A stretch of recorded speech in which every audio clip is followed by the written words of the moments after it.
Tumbang Anoy adalah tempat bersejarah bagi perjalanan masyarakat Dayak. Tumbang Anoy menjadi tempat rapat akbar untuk mengakhiri tradisi mengayau pada tahun 1894. Tumbang Anoy adalah salah satu pusat permukiman penduduk suku Dayak Kadori, salah satu subsuku Dayak Ot Danum di hulu Sungai Kahayan, Kalimantan Tengah.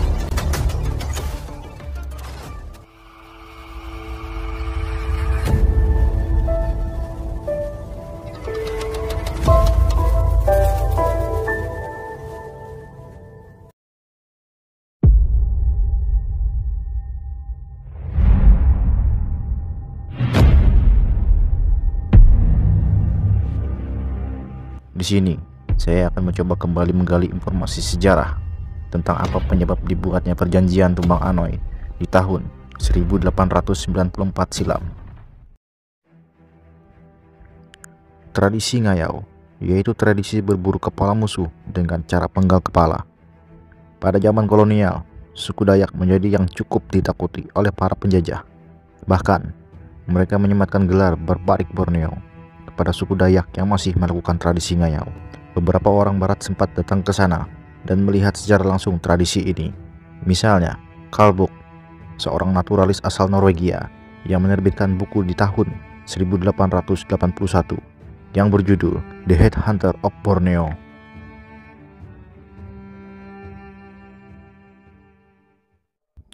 Pada zaman dahulu, Hakayau atau ngayau merupakan tradisi suku Dayak yang mendiami Pulau Kalimantan.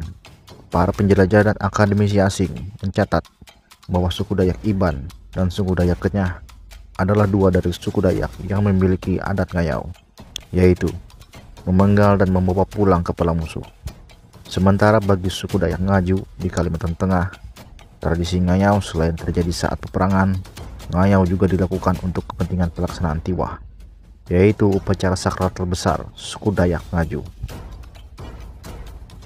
Aksi saling bunuh memang sering terjadi, dan peristiwa puncak pertikaian terjadi saat kondisi semakin diperparah dengan adanya sengketa perebutan lokasi menyerap getah nyatu antara suku Dayak Ngaju dari Sungai Kahayan dengan suku Dayak Kenyah dari Sungai Mahakam, yang kebetulan lokasinya berada di perbatasan wilayah kedua suku tersebut, yaitu di Puruk Ayau dan Puruk Sanda.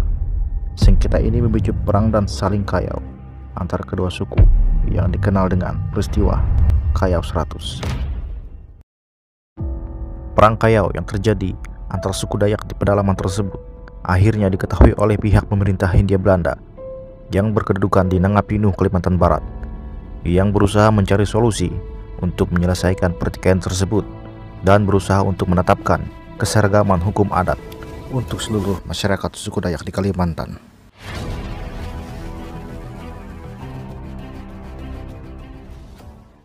Periode Pratumbang Anoy bisa disebut juga periode Kayau karena di periode ini Kayau berlangsung marak, sengit, dan berbahaya dari segi keamanan.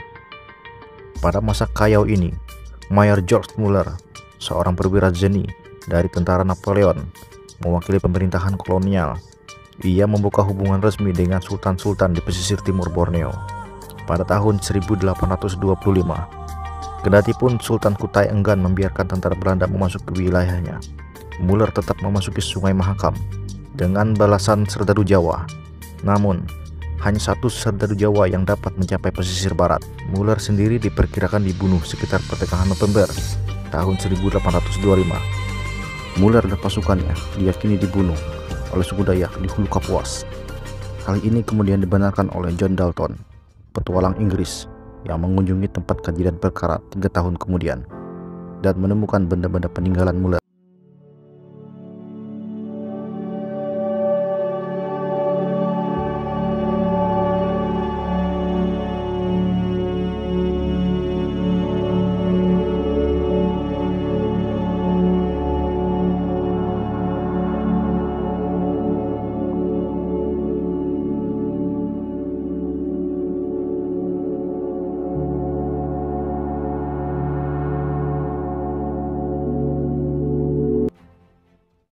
Ekspedisi terakhir setelah peperangan dilakukan oleh seorang antropolog sekaligus dokter Nieuwenhuis pada tahun 1893 sampai dengan tahun 1894. Ekspedisi Nieuwenhuis baru tuntas pada tahun 1900 dengan tujuan meneliti cara sarana untuk memperluas pemerintahan Belanda sampai ke wilayah Mahakam Hulu dan Kayan Hulu agar membentuk kedamaian dan keamanan. Artinya, suatu ekspedisi dengan tujuan politik.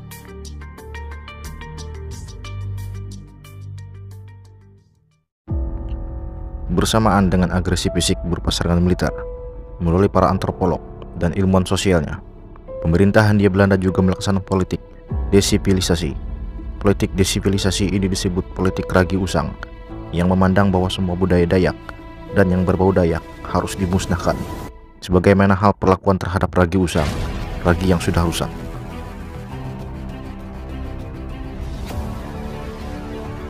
Kebencian pada penjajah Belanda berkembang menjadi perang. Pada Mei tahun 1859 di Pelepetak, Kapuas, meletus pertempuran dengan Belanda. Kapal perang Belanda Cipanas tidak bisa digunakan lagi. Anak buah kapal terbunuh semuanya. Perang Tewah meletus di tahun 1855, disusul oleh perang di kawasan Hulu Katingan, Mentaya, Kahayan, dan Barito, yang menimbulkan kerugian besar pada serdadu Belanda, baik kapal perang maupun nyawa. Dalam keadaan demikian, Belanda mencari akal bagaimana memadamkan api perlawanan dan aksi kayau selekas mungkin, dan memperluas penguasaan teritorial sekaligus. Di pihak lain yang berada di tengah api perang, hasrat bersatu di kalangan orang Dayak seluruh Borneo semakin dirasakan. Perselisihan berkepanjangan itu membuat residen Belanda di Kalimantan Tenggara, yang kini meliputi wilayah Kalimantan Tengah dan Kalimantan Selatan, merasa tidak aman. Residen Belanda wilayah Kalimantan Tenggara pada Juni tahun 1893 mengundang semua kepala suku yang terlibat sengketa di Kuala Kapuas, Kalimantan Tengah, untuk membicarakan upaya perdamaian antara suku Dayak.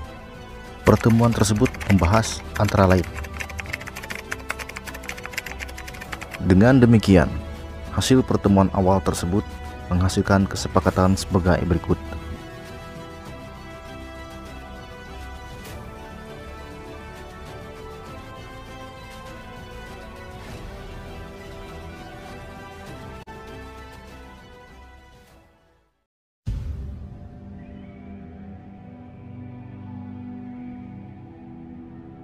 Tumbang Anoy menjadi tempat yang bersejarah bagi suku Dayak, karena di tempat itulah digelar rapat damai suku Dayak pada tanggal 22 Mei sampai dengan 24 Juli tahun 1894. Saat itu, rapat akbar tersebut dihadiri sekitar 1.000 orang dari 152 suku Dayak yang ada di Pulau Kalimantan.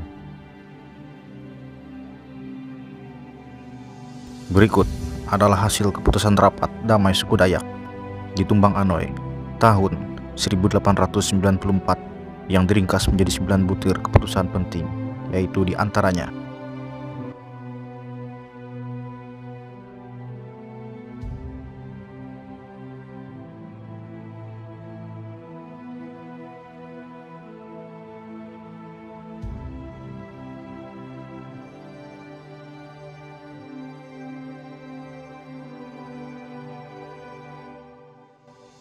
Rapat damai suku Dayak di Tumbang Anoy ditutup pada tanggal 24 Juli tahun 1894 dalam suatu upacara di depan rumah Damang Batu.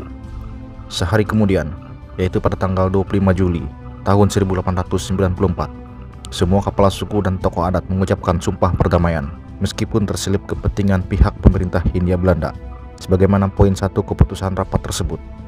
Bagi suku Dayak, hasil rapat damai Tumbang Anoy itu sangat penting, karena sejak itulah disepakati untuk menghentikan segala perselisihan dan permusuhan di antara sesama suku Dayak di seluruh Pulau Kalimantan.